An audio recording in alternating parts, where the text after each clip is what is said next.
हमारा आज का लेसन है need for political institution. Actually मैंने वर्किंग ऑफ इंस्टीट्यूशन चैप्टर का नाम है, मैंने शुरू का चैप्टर स्किप कर दिया है, वो मैं लास्ट में डिस्कस करूँगी। पहले बताऊँ कि इंस्टीट्यूशंस क्या होते हैं, पॉलिटिकल इंस्टीट्यूशन का क्या मतलब है। सबसे पहले इनकी डिटेल में जाने से, एक गवर्नमेंट डेमोक्रेटिक सेटअप में लोग वोट डालने जाते हैं, जिस पार्टी को मेजॉरिटी मिलती है वो अपनी गवर्नमेंट बनाती है और फिर वो गवर्नमेंट कैसे काम करती है ये है। तो ये शुरू ही वहीं से हो रहा है, गवर्नमेंट से। अब governing a country involves various activities. अब वो पहले एग्जाम्पल की बात कर रहा है जो मैंने स्किप कर दिया। अब हम मेन वो करते हैं काम कि गवर्नमेंट के क्या क्या काम होते हैं। What do government do for अस?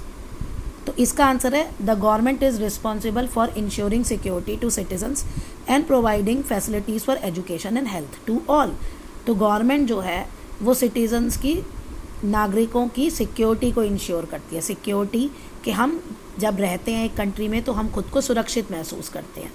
जैसे हमारा अपना नेवी है, आर्मी है, कोई भी बाहर का हम पे अटैक नहीं कर सकता।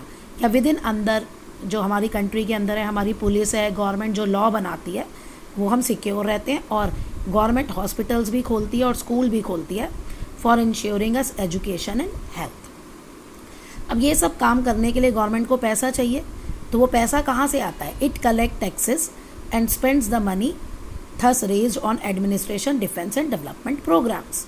तो वो पैसे जो टैक्स से हम देते हैं वो इन सब जो भी गवर्नमेंट काम करती है उन पे खर्च करती है। It formulates and implements several welfare scheme. बहुत सारी वेलफेयर स्कीम्स भी गवर्नमेंट चलाती है। फॉर एग्जांपल अभी कोरोना पीरियड में मोदी गवर्नमेंट ने ये कहा कि जो गरीब लोग हैं उनको हर रोज़ हर महीने फ्री राशन मिलेगा, तो वो स्कीम को इम्प्लीमेंट करना। मनरेगा जो आपने पढ़ा 9th में, एम्प्लॉयमेंट वाली स्कीम, उनको इम्प्लीमेंट करना।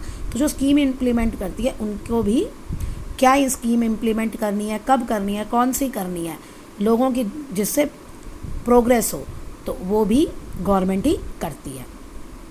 अब आगे ये डिस्कस कर रहा है कि कुछ ऐसे होती हैं जो गवर्नमेंट डिसीजन लेती है, कोई लोग उससे एग्री करते हैं और कोई लोग उससे एग्री नहीं करते।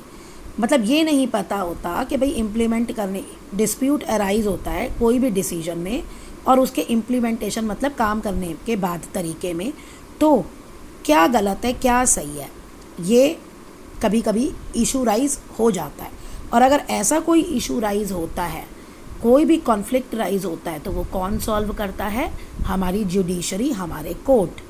तो जो टोटल लेसन है ना पॉलिटिकल इंस्टीट्यूशन, इसमें है क्या कि गवर्नमेंट जो सारे काम करती है, अगर गवर्नमेंट से कोई मिस्टेक होती है तो कौन, भाई कोई झगड़ा होता है लोगों के बीच में, दो गवर्नमेंट के बीच में कुछ भी, तो वो कौन उसे रिजॉल्व करेगा? So to attend all these task several arrangements are made in our modern. अब ये सारे काम करने के लिए कुछ मॉडर्न डेमोक्रेसी में अरेंजमेंट्स होते हैं और इन्हीं अरेंजमेंट्स को हम क्या कहते हैं? Institution. Democracy works well when these institution perform functions assign to them. तो गवर्नमेंट जो डेमोक्रेसी है वो बहुत अच्छे से काम करती है जब हम इन इंस्टीट्यूशन को, इनके जो जो काम है वो हम सही से देते हैं। The constitution of any country lays down basic rules on the powers and functions of each institution. अब ऐसा है कि जो भी ये इंस्टीट्यूशन है, पहले मैं ये बता देती हूँ ये इंस्टीट्यूशन कौन कौन से हैं। पहला है प्राइम मिनिस्टर और कैबिनेट, जो आपने चुन के भेजे नेता और जिनकी पार्टी को मेजॉरिटी मिली, जिन्होंने गवर्नमेंट बनाई। That take important policy decisions, और यही लोग पूरे पार्लियामेंट में बैठ के इम्पॉर्टेंट डिसीजंस लेते हैं। दूसरे होते हैं आपके civil servants, working together are responsible for taking up steps to implement the ministers decision.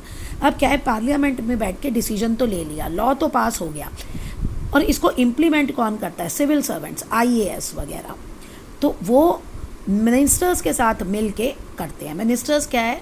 Ministers जो हैं, जब एक पार्लियामेंट में लॉ पास हो जाता है तो वो प्रेसिडेंट के पास चला जाता है। प्रेसिडेंट जब उस पर साइन कर देता है तो वो लॉ बन जाता है, जो इसमें शुरू में बताया गया, जिस लॉ को मैंने अभी डिस्कस नहीं किया।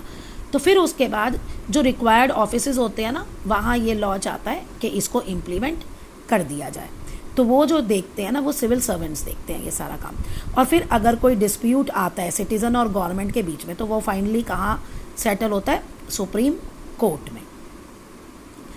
अब कैन यू थिंक इंस्टीट्यूशन कहते हैं, अब यहाँ पे एक और इम्पॉर्टेंट है, यहाँ तो आ गया था why do we need political institution, ये इंपॉर्टेंट यहाँ से यहाँ तक जो मैंने अंडरलाइन किया है।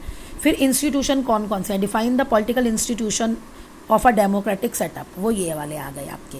फिर है working with institution is not easy, justify this statement, या democratic government insist on institution, यानी गवर्नमेंट की डेमोक्रेटिक सेटअप गवर्नमेंट के लिए इंस्टीट्यूशन का होना ज़रूरी है। क्यों? वर्किंग जो है इंस्टीट्यूशन की ईजी नहीं है। क्यों? क्योंकि इंस्टीट्यूशन में रूल्स और रेगुलेशंस होते हैं। अभी मैंने ये इंस्टीट्यूशन बताया, यहाँ एक लाइन का मतलब मैंने छोड़ दिया। कोई भी प्राइम मिनिस्टर है, सिविल सर्वेंट है या सुप्रीम कोर्ट है, वो अपनी मनमर्जी नहीं कर सकते। सब कुछ हमारी कॉन्स्टिट्यूशन में लिखा है कि वो क्या काम कर सकते हैं, उनकी क्या पावर है और क्या वो काम नहीं कर सकते। अब हमारा सुप्रीम कोर्ट अगर गवर्नमेंट के बीच में और सिटीजन्स के बीच में कोई इशू आ जाता है, जैसे गवर्नमेंट ने एक 3 तलाक पास किया, तो ये मुस्लिम कम्युनिटी को मंजूर नहीं था। वो कहते हमारे रिलीजन्स में आप इंटरफेयर कर रहे हैं, तो ये कोर्ट गया मामला, क्योंकि गवर्नमेंट और सिटीज़न के बीच में डिस्प्यूट आ गया। तो अब क्या था, जो सुप्रीम कोर्ट है वो इस कॉन्स्टिट्यूशन को कंसल्ट करेगी कि ये क्या कहता है, और उसके बेसिस पे ही वो डिसीजन लेंगे।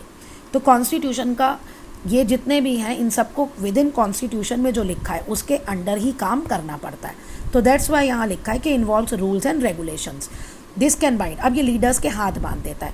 इंस्टीट्यूशन में मीटिंग्स होती है, कमेटी होता है, रूटीन होता है, ये सारा होता है पार्लियामेंट। कोई भी लॉ अगर पास होता है तो उसमें पहले पार्लियामेंट में डिस्कशन होता है, फिर वोटिंग होती है, और अगर उसमें मेजॉरिटी नहीं मिलती तो जहाँ पे फ्लॉज हैं यानी कमियाँ हैं, उन पॉइंट्स को पॉइंट आउट किया जाता है, उन कमियों को दूर किया जाता है, फिर से डिस्कशन होता है। अगर फिर नहीं मिलती मेजॉरिटी तो फिर दोबारा से ये सारा प्रोसीजर चलता है, तब तक चलता है जब तक कि पूरी मेजॉरिटी से वो बिल पास नहीं हो जाता।